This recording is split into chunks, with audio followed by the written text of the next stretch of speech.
Oh, there you go, bringing class into it again. Well, that's what it's all about. If only people would realize. I thought I would start off with a quotation from a man who is certainly an expert in something, George Bush. Now, I came across this, and not too many things that he says strike me in any way, but this did. Maybe strike. What's that? You're getting lower. I'm getting lower. That's because I was thinking of him. Getting more depressed by the second. But I'll do what I can. But he said this sometime during the 1988 campaign. And he said, in my view, there's no place in American public life for philosophies that divide Americans from one another on class lines and that excite conflict among them. So, yeah, I mean, that interested me because I thought, well, is it philosophies that divide people along class lines and excite conflict among them? I mean, that's always that's been said for a long time. But it's not reality. It can't be reality. It can't be that that's the way the world is. It can't be that that's the way America is. No, it must be that some people are going around with philosophies that introduce this into people's minds, have to tell people that there is a class society here and that there is class conflict here. Well, I suppose it's possible to think it's philosophies. It's possible to ignore that reality if you were born yesterday, if you have no sense of history, or if you have the sense of history that you got from going to school and reading all the orthodox texts, or you get your sense of reality from the 7 o'clock news or from the press. It's possible, just possible, to ignore that. I found it hard to ignore that, even though I suppose I learned my history originally from those same Orthodox texts. I went to school like most Americans went to school and learned what most Americans learned, and what most Americans still learn about American history. And what they learn is mostly about something glorious, triumphant, the march of democracy. In fact, if you look at the titles of books, you say, Legacy of Freedom. Somebody showed me a book that's used in high schools around the country. Legacy of Freedom, the American Pageant. And really, that's what the titles are all about. You don't see any titles like The Sad Story of American History. So there are all these books that talk about the march of democracy and the march of progress. And here's something from this book, The Legacy of Freedom, which is a book for young people who are going to school, and it's maybe one of their first serious history courses. And this book starts out with an introduction telling young people what they are going to learn in this history text. And it says, Legacy of Freedom will aid you in, there were about 4 authors to this. They took turns writing each word, and so that none of them would know what was finally being said, because if they were people of conscience, that would be the only way to have them write this. And Legacy of Freedom will aid you in understanding the economic growth and development of our country The book presents the developments and benefits of our country's free enterprise economic system. You will read about the various ways that American business, industry, and agriculture have used scientific and technological advances to further the American free market system. That system allows businesses to generate profits while providing consumers with a variety of quality products from which to choose in the marketplace, thus enabling our people to enjoy a high standard of living. Well, in that same book, I mean, that's a good, fair, accurate introduction, isn't it, to the history of the United States and the American system.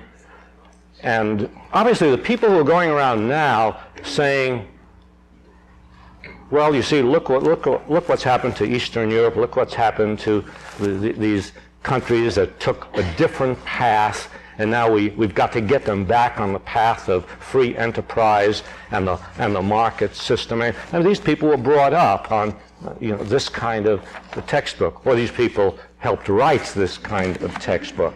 But another thing, Legacy of Freedom will aid you in understanding our country's involvement in foreign affairs, including our role in international conflicts and in peaceful and cooperative efforts of many kinds in many places. I mean, they're certainly right about the many places.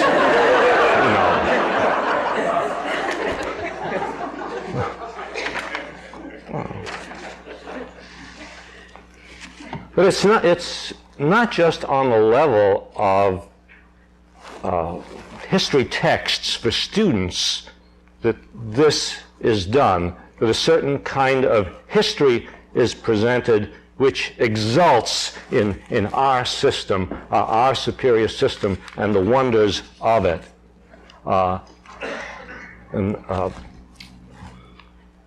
Among the professionals, now you would think that, well, this maybe for high school kids, yes. But as historians get more sophisticated, as historians get up into the higher realms, as they go to graduate school, as they get PhDs, notice how my voice is becoming more reverent by the moment, as we go to meetings of the American Historical Association. Has anybody here ever been to a meeting of the American Historical Association? Yes, I do recognize you. No, I'm joking. Actually, I didn't expect even one person to have been there, and now I'm a little suspicious. But you know what I mean about meetings of the American Historical Association. But one of these meetings is addressed by a president of the American Historical Association, and you can't get higher in the summit of historical professionalism, right, than the president of the American Historical Association. And he was addressing his fellow historians and saying about history and how history should be taught and how history should be written. Too much self-criticism is weakening to a people. A great people's culture begins to decay when it commences to examine itself.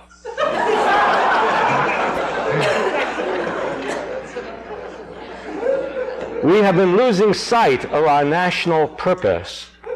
Our military preparedness held back by insidious strikes for less work and more pay. When was that? Oh, this was, I should give the date so that it's not fair, right? Yes. Yes. 1941. 1941. Yes, right. So you can sort of, almost understand it if you try hard. And in fact, it was, around the same time that the historian Samuel Eliot Morison, somebody at the summit of the profession, said that he thought that historians should not take sides. They should, well, you know the whole business, be objective, present things, as he put it, simply explain the event exactly as it happened. I like the word simply, as if it's simple to explain exactly what happened. And then he says in the same essay, which is called The Faith of a Historian, he criticized those historians who expressed disillusionment with World War I, because there were a lot of people who expressed disillusionment with World War I, including historians.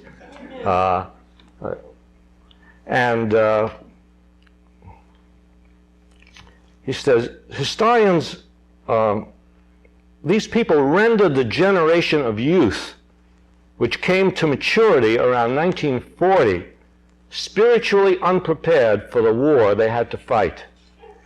Historians are the ones who should have pointed out that war does accomplish something, that war is better than servitude.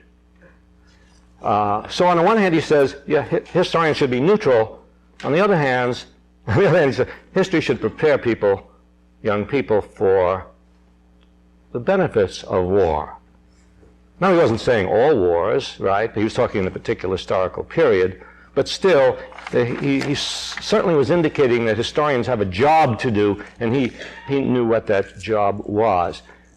In the McCarthy period, in the 50s, which of course is not the only period in which we've had McCarthyism, it's just that happens to be a period in which we had a name to attach to the period. And so in that period, when they were calling up people, a few historians got nervous about being called up before the House On-American Activities Committee, and some of them appeared before the committee to assure the committee that they were not that kind of historian, the wrong kind of historian, the historian who examines us too carefully, who is too self-critical. One of these, Daniel Burstein, who later became Librarian of Congress, he appeared before the House On-American Activities Committee, and he assured them that while he had been, connected with communists at one time, he was now okay. And he would, the way he would show how different he was now is the way he would teach history. And he would do it in two ways. First, by, as he put it, by participating in religious activities at the University of Chicago. Committee like that. And the second form of my opposition has been to attempt to discover and explain to students in my teaching and in my writing the unique virtues of American democracy. Anyway, all of this is simply to say that the idea of presenting the history of the United States as a long march of virtue is something that has dominated American culture and dominated the teaching of American history.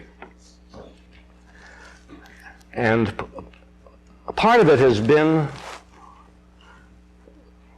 that which the quote from Bush refers to. Part of this orthodox teaching has been the teaching that if there's class conflict, it can only be because some philosophers have stimulated it. If there's an understanding of class differences in the United States, is because people have spread the idea of class differences. Well, I read these same books, and as I say, and took those same courses and so on. But I suppose at a certain point in my life, I began to veer off in this peculiar direction in which I've been going ever since. And I suppose I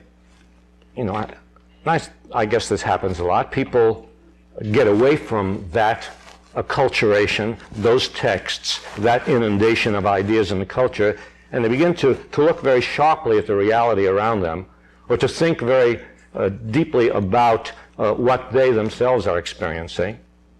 And so I guess I had experiences in my life which made me begin to question what I had read in history books about war, about class conflict, about the race question, about lots of things. At the age of 18, instead of going to college, I went to work in the shipyard. I say instead of going to college as if I had a choice. I decided as a sociological experiment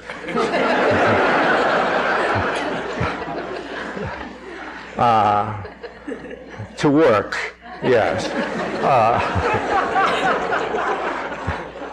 And so I spent 3 years working in the shipyard and experienced, well, that reality, as so many people do, simply the reality of work, the reality of industrial work, the reality of hard work, the reality of working in conditions of cold and heat and bad smells and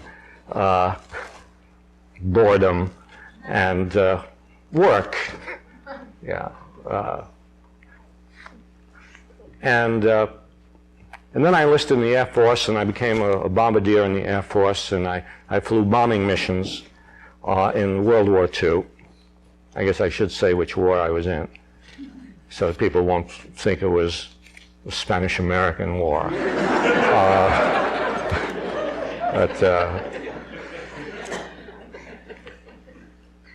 And I knocked around in various jobs and worked in a warehouse and ditch digger and brewery worker, and then decided to do nice work, get myself a nice job, go to school, study history, which I did under the GI Bill. So by the time I began to study history in this sort of semi-professional way, that's going through the whole history, I already had a set of ideas, I already had a set of experiences, and I knew enough as I began to read the books that were given to me in undergraduate and graduate school, and saw that they weren't significantly different from the books I'd gotten in junior high school. You know, that I discovered that very often you get in graduate school the same viewpoint, only a little more fleshed. I mean, what's the point of fleshing out a bad viewpoint? But that graduate school simply repeated the fundamental biases of a junior high school on a more sophisticated level and with more complex language. And so in order to learn something about things that I thought were missing from my books, I had to go outside the classroom and I had to read things of my own. And I began with labor history because I just got interested in labor history. I'd been brought up in a working class community, and I'd been in a couple of unions, and I was interested that the things I began to read about on my own didn't appear in my books. I didn't see Big Bill Haywood in these texts. I didn't see the IWW. I didn't see Mother Jones. I didn't see Emma Goldman. The few quick flashes of I think there were a few lines on the Pullman strike of 1894, you see. Nothing about the Ludlow Massacre, nothing about the Colorado Coal Strike of 1913, 1914, nothing about the Lawrence Textile Strike of 1912. I mean, nothing about the thousands of labor struggles that people in this country have engaged in, all through our history. From the earliest time, from the early 19th century, from the organization of the mill girls in Lowell, and the Lowell Factory Association and the protests and the strikes, nothing about that. And so I had to read on my own very often. They were not the kind of things that people would assign in courses, but it gave me new viewpoints. I read Howard Fast's books, The Last Frontier, and realized there's it's possible to have a different viewpoint on the Indians than the one that came across in history courses, where you knew about Custer's last stand and about two other little things, and that was it. You weren't told that during the Civil War, the Great War for Freedom, one of the great massacres of Indians took place out in Colorado. I read Fast's novel The American, about the Haymarket Affair. Again, there hadn't been anything on a Haymarket Affair all through graduate school. This was a revelation. This was exciting, an amazing event, one of those events that deeply affects the people who live through it and know about it. Later I learned that Emma Goldman, as a young girl factory worker in Rochester, New York, that she was propelled into a certain kind of political consciousness by the fact that the Haymarket Affair had just taken place, and that she learned of the execution of the 4 anarchists who were arrested in the Haymarket Affair, although there was no evidence against them that they had done anything except the fact that they were anarchists. So I began to read on my own, to read Upton Sinclair, and to learn not only about the stockyards and the fact that the profit motive seemed to lead industrialists to put up with the most horrendous conditions and subject their workers to the most brutal of situations in order to make more money. Not only did I learn about that by reading Upton Sinclair, but learned about socialism, learned about the ideas of socialism. I read Marx. I'm sorry to say that. I mustn't say that. Marx is dead. Marxism is dead. Right? It's all gone. Well, I mean, that's what we're hearing, right? I began reading this in the papers recently. Since the Soviet Union has collapsed, Marx is dead. As if the Soviet Union represented Marx. As if any place in the world has yet represented Marx. So I moved the books, the Marx books on my shelf, from one place to another to keep the authorities guessing.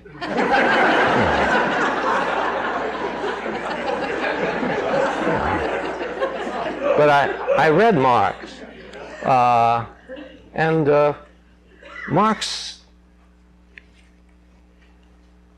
said that history is a history of class struggle, and everything I read in American history suggested that this was true. Today I was on this radio program, this NPR radio program about history, and the guy who was my host, the host of the program, whatever, said something about, well, there are these 2 schools of thought about history, and one of them, that history is just this placid running on of events, and then there's the Marxian thought that history is a history of struggle. So, you mean only Marx? If you think that history consists of struggle, that you must be a Marxist? What about James Madison, who said that society consists of factions based on property? And Madison was saying this, well, when Madison, in the 1780s, Marx was not born. You might say, no, we're not Marxists, we're Madisonians.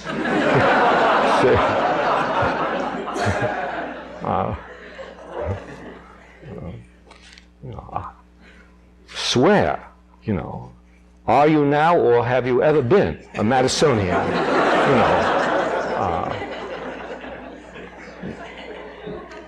Well,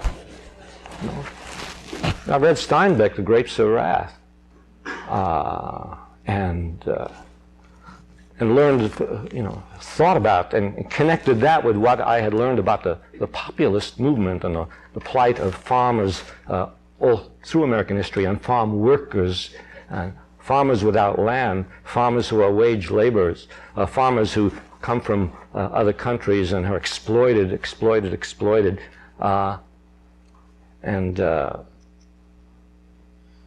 So I read outside the classroom, and more and more sort of developed ideas about what was missing from history, and then I began to do my own research, since I was now a so-called professional historian, and I was supposed to do things like that.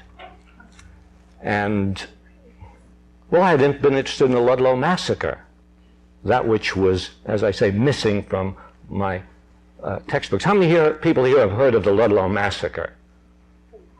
How many people here have not heard of the Ludlow Massacre? Yeah. And there are a number of people here who have neither heard nor not heard of the Ludlow Massacre. It's like abstain.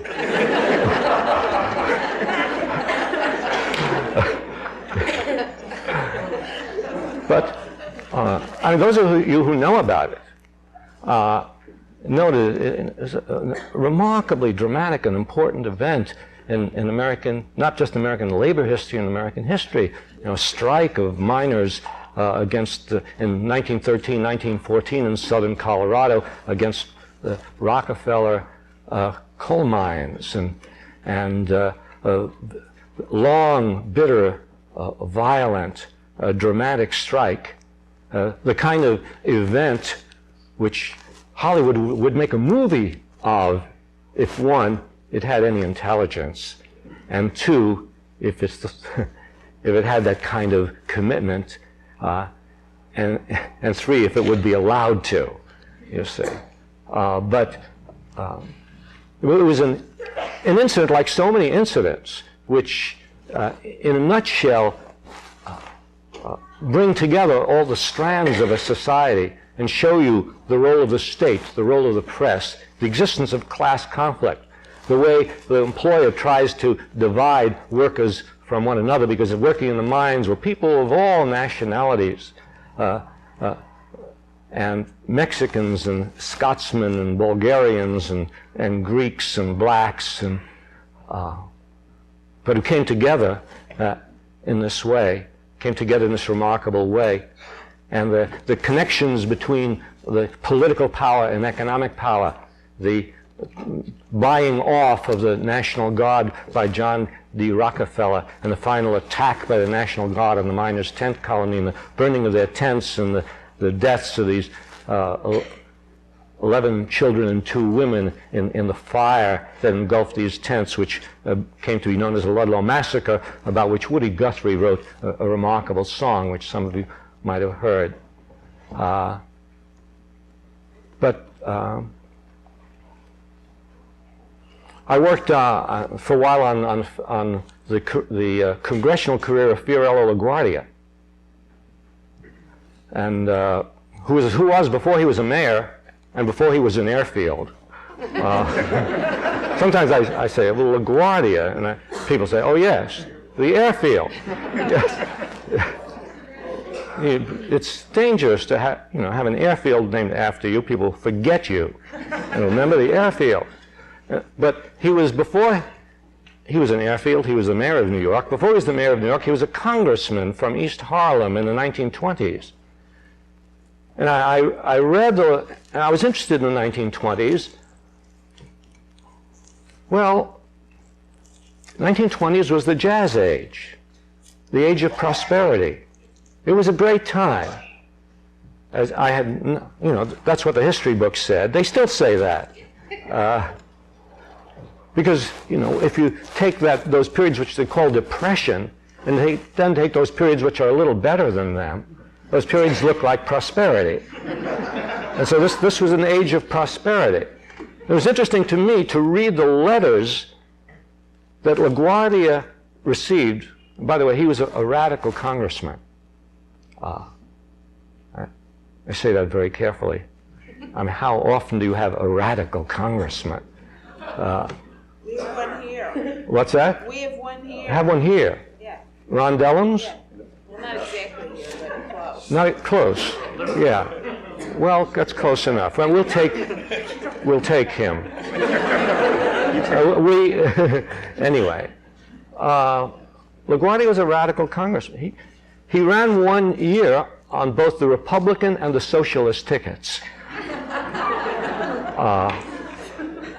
But he protested the sending of Marines to Nicaragua by Calvin Coolidge. People thought Calvin Coolidge never did anything. It's not true. He sent the Marines to Nicaragua. LaGuardia protested against this, but more than that, LaGuardia protested against what the working people in his district were going through in this age of prosperity. And if you read the letters that the people in his district were sending to him in the Jazz Age, the letters were full of, I can't feed my family, I can't feed my children, I can't pay for the doctor, I can't pay to have gas for cooking, my husband is out of work. And when I looked into this and I saw all around the country there were these great pockets of poverty and desperation in this age of prosperity. And one of the things it taught me, aside from teaching me that you have to be very careful about characterizing the state of a nation by the state of its upper class, the state of the economy by the stock market, as people today judge the state of the economy by the Dow Jones average. It's amazing to me, no matter what the news is, however the news changes from day to day, one thing you can always be sure of, they can tell you what the Dow Jones average is. And it's as if, this will tell you whether we are okay or not okay, well off or not well off. And they don't tell you what the unemployment figures are. They don't tell you what the infant mortality rate is today. They don't tell you how many people died in emergency wards today. No, they tell you what the Dow Jones average is today, and they infect the whole population with the notion that the measure of prosperity in the United States is the Dow Jones average. I began to think about that at that time. I also began to think about the labels of periods, the Jazz Age. And then I took a look at the Progressive period. Those of you who have studied American history, there's always a period called the Progressive Era. Well, I thought actually it was sort of dangerous for them to say that, because it suggested that the other eras were not progressive. You don't want people to think that. But the Progressive Era was the early years of the 20th century. Why was it called the Progressive Era? Well, the textbooks made it clear. It was a time, those first 15, 16, 20 years of the 20th century, time when certain reform laws were passed by Congress, and and the amendments, the income 16, 17, the income tax amendment, popular election of senators, the Federal Trade Commission set up, the Federal Reserve Board set up, hours of railroad workers regulated, the Meat Inspection Act. Notice how good our meat is these days. The Meat Inspection Act. So it's the age of prosperity. It's a progressive era, the progressive era.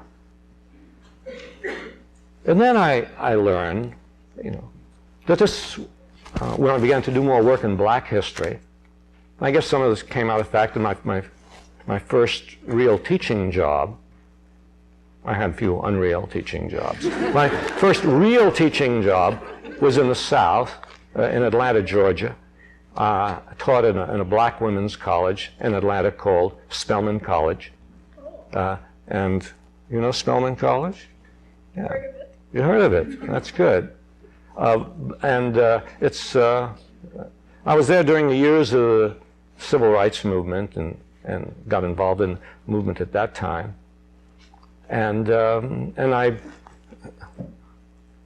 looked around and I saw that in this Negro college, as it was called at that time, in this women's Negro college, there was no course on Negro history. There was a required course, a required one-year course in the history of England. Really? Yeah. But it tells you, you know, how the culture dominates even the people who are have the least reason to accept this, but you go to college and these are the courses. I became interested in doing more and more in black history, and one sort of simple thing I learned was that in the progressive era, in exactly those years called the progressive era, those were the years in which the largest number of black people were lynched in the South and also in the North. Thousands and thousands of black people executed with the state governments looking on, and this should be noted, with the federal government looking on. This is very often ignored, the fact, you know, thought as well as sure this happened in the South. The federal government is complicit in all this. Because the federal government, ever since the Civil War, had the right to interfere with this and didn't. Had a legal right, constitutional responsibility to stop this and did not, you see. Well, so I became suspicious of labels of eras and names that are given to deflect people from understanding situations, you know. Operation Rolling Thunder. And if you remember that, during the Vietnam War, that was what our intense bombing of Vietnam was called, Operation Rolling Thunder. Just a natural phenomenon. Like Desert Storm. Like Desert Storm is another natural phenomenon. Right.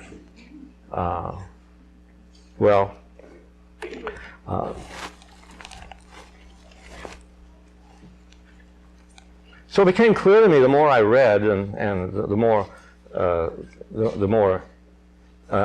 history I read on my own that no, it isn't philosophies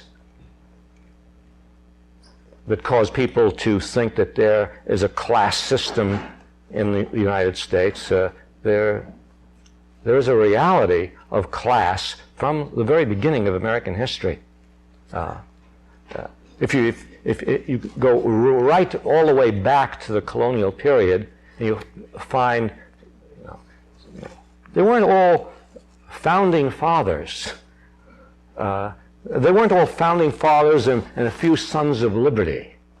At the time of the American Revolution, 1/5 of the population, 20% of the population, consisted of black slaves who were the heart of the agricultural working class of the Revolutionary period. Half of the people who came to these shores in the 17th and 18th centuries up to the American Revolution came as servants. And very few of them moved up into the middle or upper classes. Most of them, even when they got out of the position of being a servant, which was almost like being a slave, but of course not quite, they moved into positions of being laborers or workers or landless farmers. Some of them small farmers, but they didn't move up very far. This was a class society right from the beginning, where a few people started out with enormous quantities of land. They hadn't worked for it. They didn't gain it from their hard sweat, but as people say, well, you know, well, maybe I didn't earn this enormous sum of money that I have, but my grandfather did. Well, if you trace the grandfathers back and back and back, you'll see, no, people didn't start off even, and then those people with great talent and great energy and great initiative and so on became multimillionaires. It didn't happen that way. No, it started off with a few people being given huge grants of land, millions of acres of land given away, you know. 1/6 of New York State given away to one man by the governor of New York, who was a friend, a friendly act. It was a class society in the colonial period. And then there were uprisings and rebellions, not just slave rebellions, which there were, 6 major slave uprisings in the colonial and revolutionary period, but 18 major uprisings against state governments. The American Revolution was not a revolution of a united community rising patriotically against England. The American Revolution was the revolution of a society torn by class conflict, of rich and poor, of poor people suspicious of the founding fathers, suspicious of the leaders of the revolution, deserting from the army, refusing to fight, having to be cajoled, having to be threatened, needing George Washington to send Nathanael Greene down into the South with orders to kill some future soldiers as examples to induce the rest of them to join the Continental Army. It was a society ridden with conflict between rich and poor. When they announced the conscription of people for the American Revolution in Boston, the arrangement was that the rich could pay their way out of this conscription. A lot of people know that this took place in the Civil War. It also took place on the state level, on the colonial, in the Revolutionary War. And there was a protest demonstration in Boston against this. There were the Revolution, the war against England, put a blanket over the visibility of that class conflict, as wars do, and as wars very often are intended to do. You find that if you look at the history of wars, that wars seem to take place at a time when it might be dangerous not to have a war. Whereas George Orwell said, wars are fundamentally internal policies. Wars are fought in order to control the population at home. So the reality was class conflict in the colonial and revolutionary period. The reality of the Constitution was that it was an elite class that got together and in Philadelphia and formed the Constitution. And that class conflict continued all through the 19th century. And that march of industrial progress that took place after the Civil War, because I remember when I was going to school and learning how this was the great heyday of the American economic system.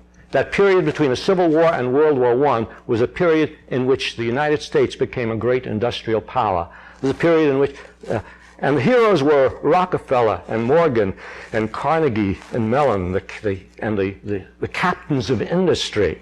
And they built up our country, and the railroads spanned the continent, and the oil refineries grew. And so it was a wonderful story, a story of enormous success. And what was left out of that story was the human cost of that industrialization. It's interesting to me that I can imagine somebody in Russia was talking about the Stalin period, saying that's the period in which Russia became a great industrial power. True, but that's what history is, partial truths, and that's not enough. Yes, it's true, but what about the human cost of that industrial development? It's easy for us to see it in relation to the Soviet Union. It's always easy for us to see things somewhere else. Harder for us to see it here. Harder for us to see that this magnificent economic system, well, the word magnificent, of course, is based on the Dow Jones average. But this magnificent economic system was created at enormous human cost and continues to exist at enormous human cost. That the Transcontinental Railroad was not this romantic meeting of these. I remember the movie was made called Union Pacific. Any of you remember that? You saw it. Yeah, Do you remember what a nice movie it was? 7 years old. Well, we won't talk about that. But there was, there was the Central Pacific and there was the Union Pacific, and it was very exciting. And there was a man and there was a woman. This is how Hollywood does things, right? There's this and that, and he and she, and they all come together at the same time, you see. And the golden spike is driven in, right?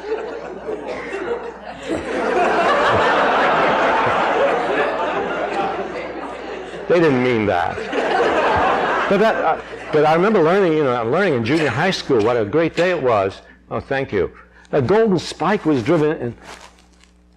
And so it was a great achievement. And I remember learning that in school and feeling great pride about the building of the Transcontinental Railroad. And it was only years later that I learned, and when you learn these things, you always feel stupid. Because you think, now, surely I should have figured that out before, right? I should have asked a question about that. I shouldn't have just let that slide. To learn, who worked on that railroad? Who died working on that railroad? The thousands of Chinese laborers and Irish laborers who worked on that railroad, who worked themselves to death, who were worked to death on that railroad, who worked long, long hours in bitter, bitter cold, who got sick and who died, and who were just thrown away ruthlessly by the railroads, and more immigrants brought in to work on the railroads. That was behind the building of the Transcontinental Railroad. And nothing in the books about who worked in those steel mills and under what conditions they worked and how many died working in those steel mills. Those are very dangerous jobs, working in steel mills, working in foundries, working on the railroads. At the time that J.P. Morgan announced the consolidation of railroads in the United States, he was a great consolidator. 2,000 people were dying every year in accidents on the railroad. Industrial accidents in this country have exceeded the deaths in war. But you don't see that as part of the story. In the year 1914, 1 year, 35,000 people were killed on the job. And hundreds of thousands injured on the job. There's a human toll of injury and suffering and pain, of lost limbs, of lost fingers, of lost legs, of people crushed in industrial work. That's part of the cost of this great economic progress that we've been through. And the point of this is not simply to correct the historical record, although not simply to, as Morrison suggested, just tell the facts as they are. But the importance of this is that it's all suggestive about something today. It's suggestive about the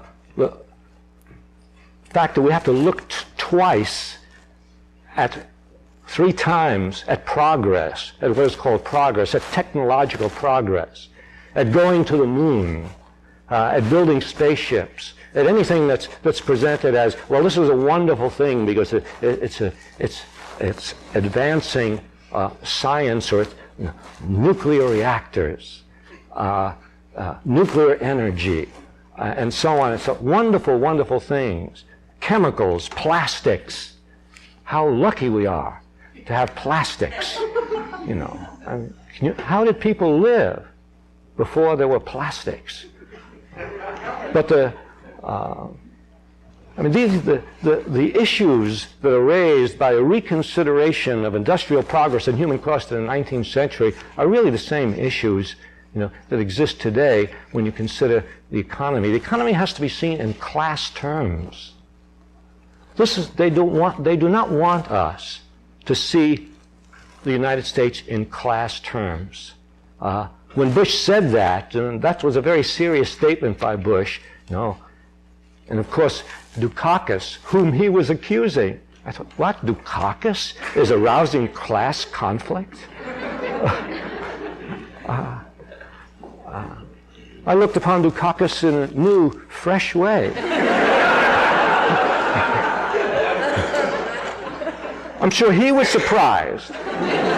And if he had ever even hinted in any of his statements that there was something like a class system in the United States, and I doubt that he did, I'm sure he immediately retracted the statement. You say. But there's the lessons of history, the story of class struggle and class division in American history is something that is extremely important if we are to look perceptively, look understandably, look meaningfully at the kinds of things that are being discussed today, where the attempt is, as always, to present the nation, one community, one family, the Constitution, the preamble, we the people of the United States, as if we, the people of the United States, created the Constitution and not 55 rich white men, no Indians, no blacks, no women. We, the people of the United States, it's all one big happy family. I mean, that's what war is about. War is a wonderful way of covering up all the differences. We're all in this together, right? Exxon and us. You know, we have a common interest. I mean, that's what patriotism is. The creation of a common interest, the artificial creation of a common interest.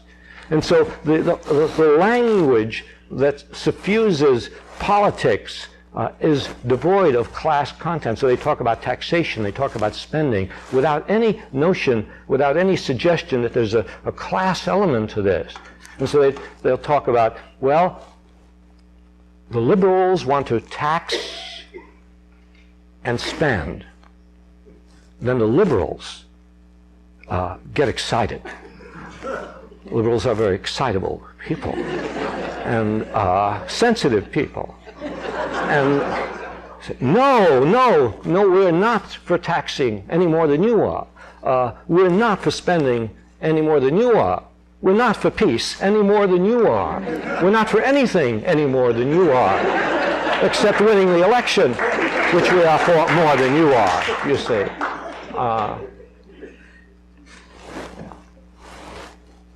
But I haven't seen any candidate, anybody running, saying taxation is a class issue. Yes, let's tax. Let's not be afraid to talk about taxation. Yes, we need to tax. Not the poor, not the middle class. Tax the rich. Tax the super rich. Tax the corporations, you know. The corporations in the United States pay an average tax of 15%. Some of them pay 5%. Some of them pay 0%. You have a good enough accountant, you can pay 0%, you see. In Japan, they tax the corporations 40%. You notice how that has hurt their economy terribly? And you notice how, since Reagan lowered the tax rate on the rich and corporations, how our economy has boomed, you see. But, you know, even a small surtax on the super rich of 5% would generate $60-70 billion. 10% surtax would generate $140-150 billion a year. But that's only the beginning. It is possible by just taxation, and without reducing everybody to the same level. We mustn't do that, right? And people, as soon as you want to tax as soon as you want to tax the multimillionaires, you're accused of wanting to bring everybody down to the same level, you see. But how about halfway down?